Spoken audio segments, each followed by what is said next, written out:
തിരുവനന്തപുരം ജില്ലയിലെ നെയ്യാർ ഡാമിൽ നടന്ന കേരള സ്റ്റുഡൻസ് യൂണിയൻ KSUവിന്റെ മേഖലാ ക്യാമ്പിൽ കൂട്ടത്തല്ല്. ക്യാമ്പിലെ അടിയിൽ തിരുവനന്തപുരം ജില്ലയിൽ നിന്നുള്ള പ്രധാന വിദ്യാർത്ഥി നേതാവിന് ഗുരുതരമായി പരിക്കേറ്റു. KSU സംസ്ഥാന അധ്യക്ഷൻ അലോഷ്യസ് സേവ്യർ അടക്കമുള്ളവർക്ക് നേരെ കയ്യാങ്കളിയുണ്ടായി. Neyyar Rajiv Gandhi institute of development സ്റ്റഡീസിൽ KSUക്കാർ കൂട്ടമായി ചേർന്ന് തമ്മിൽ തല്ലുകയായിരുന്നു.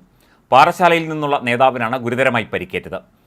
അടിയിൽ പൊട്ടിയ ഈ നേതാവിന്റെ കൈക്കാണ് ഗുരുതര പരിക്ക്. യോഗത്തിനിടെ നേതാക്കൾ പരസ്പരം വെല്ലുവിളിക്കുകയും സംഘർഷത്തിൽ ഏർപ്പെടുകയും ചെയ്യുന്ന വീഡിയോ മറുനാടന് ലഭിച്ചു. യോഗസ്ഥലത്ത് രക്തക്കറയും സജീവം. എത്രമാത്രം സംഘർഷമാണ് ഇവിടെ ഉണ്ടായി എന്നതിന് തെളിവാണ് യോഗസ്ഥലത്തെ രക്തപ്പാടുകൾ. നെയ്യാർ ഡാമിൽ നടന്ന ഈ കയ്യാങ്കളിയെക്കുറിച്ച് പോലീസിൽ ഇതുവരെ ആരും പരാതിപ്പെട്ടിട്ടില്ല. ഗുരുതരമായി പരിക്കേറ്റ പാറശാലയിലെ നേതാവിനെ തിരുവനന്തപുരത്ത് ആശുപത്രിയിൽ എത്തിച്ചു. അടിയന്തര ശസ്ത്രക്രിയ നടത്തേണ്ടി വരും. ചില നേതാക്കൾ മദ്യലഹരിയിൽ എത്തി പ്രശ്നമുണ്ടാക്കിയതാണ് പ്രശ്നമായത് എന്ന സൂചനയുണ്ട്. നേതൃത്വത്തിനെ പരസ്യമായി വെല്ലുവിളിച്ച് തുടങ്ങിയ സംഘർഷം രണ്ട് ചേരിയായി മാറി ഏറ്റുമുട്ടലിലേക്ക് കടക്കുകയായിരുന്നു.